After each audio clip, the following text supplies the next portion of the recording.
ہم نے اوپر سے کوئی آواز نہیں سنی. یہ تو آپ دیکھ رہے ہیں احسن صاحب، آپ تو ایک لمبے عرصے سے جرنلزم میں، ڈان میں اور سارا ادھر بھی جو چیزیں آپ نے دیکھی ہیں ہمارے ملک میں جو الیکشن کا پروسیس ہے، پچھلے 2-3 الیکشن تو خاص کر کے بالکل اوپن انہوں نے کہا ہے جو مرضی کرنا ہے، جس کی اتھارٹی ہو وہ جو مرضی کرے.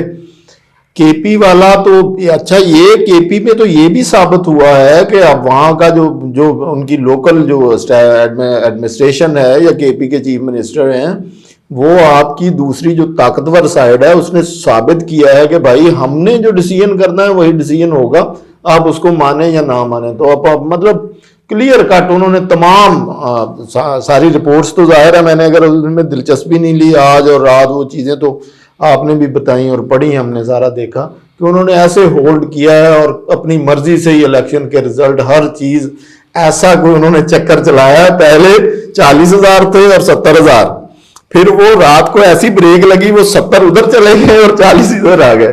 تو اس طرح کا معاملہ ہوا ہے. باقی آپ کو پتا ہے یہ جس طرح کے الیکشن ہوئے ہیں، جیسا یا پہلے بھی جس طرح کے بھی ہوئے تھے، یہ تو سب کو پتہ ہی ہے. اس پہ کیا ہے، اس پہ بحث کرنی ہے. اب یہ بھی کہا جا رہا ہے کہ جی وہ عمران خان کا بارے میں جو کہا جا رہا تھا کہ جی وہ کسی کھمبے کو بھی ٹکٹ دیں گے تو وہ جیت جائے گا، لیکن یہ تو کھمبا کیا، وہ عمر ایوب صاحب کی بیگم تھی اور وہ نہیں جیتی. ایک یہ بحث چل رہی ہے سوشل میڈیا پہ کہ بھائی انہوں نے آپ کو ایک سیٹ بھی نہیں دینی.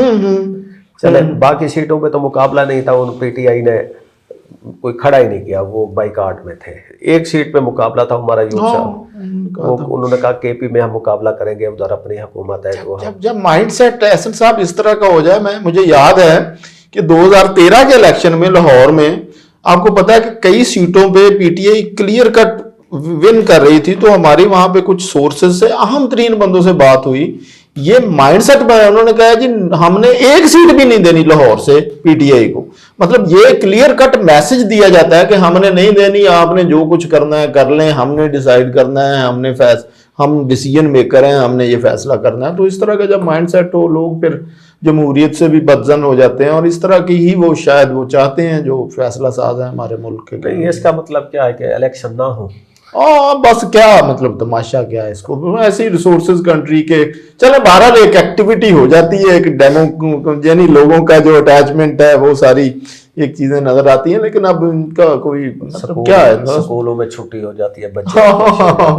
ایگزیکٹلی ایک موومنٹ شروع ہو جاتی ہے، کچھ ریسورسز، ٹرانسپورٹیشن، یہ وہ چیزیں اس طرح کی. اچھا، ایک اور بحث چلی ہوئی ہے کہ جی انہوں نے باقاعدہ پورے پلاننگ کے تحت 5 سیٹیں خالی کی نیشنل اسمبلی کی کہ اس پہ نون لیگ کو فتح دلائی جائے تاکہ قومی اسمبلی میں نون لیگ کو سادہ اکثریت آ جائے. ہاں جی، اور وہ پیپلز پارٹی وغیرہ کی کوئی بجٹ اور بل جو سادہ اکثریت چاہیے، ہاں جی، وہ کلیئر ہو جائے، تو ادھر سے پیپل پارٹی پہ انحصار کم کیا جائے. تو کیا یہ پیپل پارٹی کے لیے ایک کوئی تھوڑی اب چونکنے والی بات ہے؟ ہم خطرے کی چلو بات نہیں کہتے کہ تھوڑا سا جیسے چٹکی پیپلز پارٹی. اب دیکھیں زرداری صاحب جو سندھ کے یا وہاں پہ جو اپنی پارٹنرشپ اپنی سٹیک شو کر کے اسٹیبلشمنٹ کو یا دوسری پارٹیز کو کرتے تھے نا، اس مطلب بارگیننگ پہ لے کے آنا، پیپلز پارٹی یہ یاد رکھ لے کہ وہ بارگیننگ پوزیشن اب آہستہ آہستہ وہ ہاتھ سے، کیونکہ کمپرومائزز پیپلز پارٹی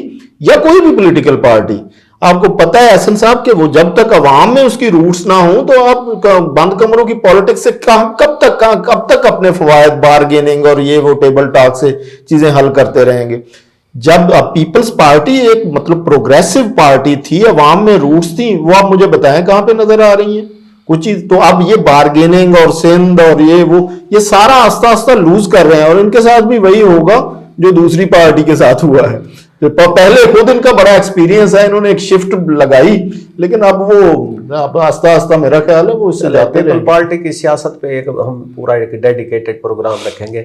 تو آج کے جو ضمنی الیکشن کے بعد اب آپ کیا سمجھتے ہیں کہ نون لیگ کی جو اس کے بارے میں پرسیپشن ہے پبلک کا، وہ امپروو ہوا ہے یا مزید خراب ہوا ہے کہ بھئی یہ تو نون لیگ نے شروع سے، آپ کو بھی پتا ہے مجھے بھی پتا ہے کہ ان کی پالیٹکس بالکل الائن ہے اسٹیبلشمنٹ کی پالیٹکس سے. جیسے وہ یعنی موسٹ سوٹیبل جو پلیئر ہے ہماری اسٹیبلشمنٹ کو پولیٹیکل ارینا میں چیس بورڈ پہ جو چاہیے وہ مسلم لیگ نون ہے, اور وہ انہوں نے اب بہترین قسم کی ایک سیٹ اپ بنا لیا ہے, اور وہ میرا خیال ہے کمفرٹیبلی اس کے ساتھ چلتے رہیں گے, اور یہ سسٹم ملک کا اس طرح ہی میرا خیال ہے کہ 5-10 سال ایسے ہی چلتا رہے گا. یہ 5-10 سال والی بات تو شاید ہمیں ہضم نہیں ہو رہی. بس اسی پہ پروگرام کو ختم کرتے ہیں. اجازت دیجیے, خدا حافظ.